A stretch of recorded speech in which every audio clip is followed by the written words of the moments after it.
दर्शकों, आपको मैं लेकर आया हूँ 5,500 साल पुराने गोवर्धन पर्वत पे। कहा जाता है कि इसको श्री कृष्ण जी ने अपनी उंगली पर उठाया था। जब कह सकते हैं कि इंद्र का प्रकोप था, तो उसको बचाने के लिए, उससे बचाने के लिए श्री कृष्ण जी ने इस पर्वत को अपनी उंगली पर उठाया था। ये वही पर्वत आप देख रहे हैं। लोग यहाँ पर 21 किलोमीटर की परिक्रमा करते हैं इस पर्वत की। गिरिधर महाराज भी इसको बोलते हैं। ये पत्थर है, झाड़ियाँ काफ़ी नजर आएंगी। कहा जाता है कि ये गऊ के आकार का है। इसका एक तरफ का जो हिस्सा है वो गऊ के मुंह जैसा है, दूसरी तरफ वो उसकी घुआट होती है उस तरीके का, और लास्ट में पूंछ जैसा दिखाई देगा। और वहाँ एक गांव भी बसा है, पूछल। तो ये मथुरा से तकरीबन 20-25 किलोमीटर की दूरी पे पड़ता है गोवर्धन पर्वत। तो इसी पर इसको ही उठाया था। कहा जाता है कि जो मैं जहाँ से पूछा है, सुना है, और कहते हैं कि एक बार ना गोपाल लोग सभी इस गाँव के मतलब पूजा कर रहे थे इंद्र की भी बरखा हो जाए, जो कि आज तक भी होती है ना। तो श्री कृष्ण जी ने बोला कि ऐसा नहीं भी, आप भगवान ने आपको सब कुछ दिया है, आप भगवान की सीधी तपस्या करें। तो इससे इंद्र नाराज़ हो गया। इंद्र नाराज़ हो गया तो उसने क्या किया कि अपने मेघों को बोला कि वर्षा करो, है ना। तो वर्षा होने लगी।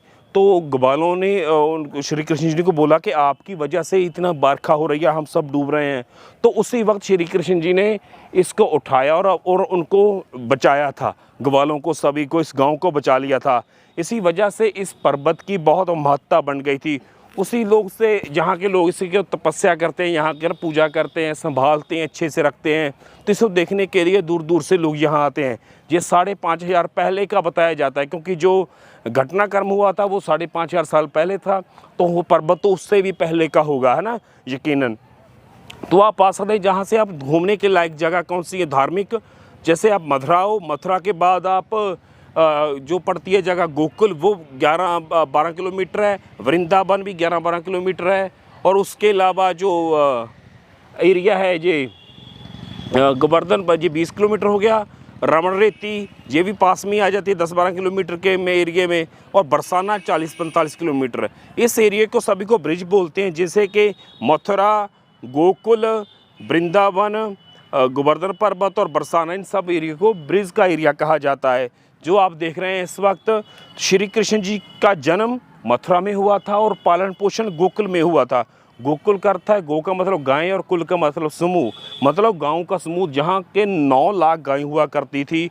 और श्री कृष्ण जी अपने साथियों के साथ गाय वगैरह यहाँ पर चराया करते थे। सभी उनके निशान आप देख सकते हैं ना, ये पर्वत सभी उनका ही है। तो श्री कृष्ण जी 125 साल की उम्र आयु भोग कर ही पूरे हुए थे। वो आखिर में ना, जब कंस को मार दिया था, कंस को मारने के लिए श्री कृष्ण जी 2 बार मथुरा गए। एक बार जन्म हुआ था, दूसरी बार मारने के लिए, मतलब कुल अपने जीवन काल में 2 बार मथुरा गए थे श्री कृष्ण जी। तो जब कंस को मार दिया था, तो उसके बाद उनके पिता अग्रसेन को उन्होंने उनको राजभाग सौंप दिया था। तो इसके बाद अब जो गोकुल आ गए, गोकुल में आकर जो कंस के रिश्तेदार थे वो परेशान करने लगे बहुत ज़्यादा।